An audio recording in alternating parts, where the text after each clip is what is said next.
Hello, in this video I'm gonna show you how to enable and disable app notifications on Xiaomi 14T and 14T Pro.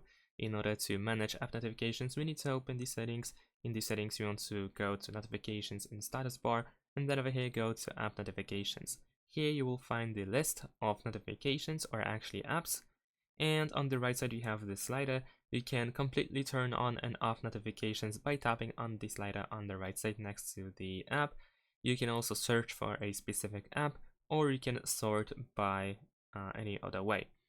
Now, if you tap on the app itself, then you will be able to also, of course, enable and disable notifications. However, if notifications are enabled, then you can adjust notification permissions. You can enable and disable the spotlight for notification. Of course, these settings or these options may vary depending on the app itself.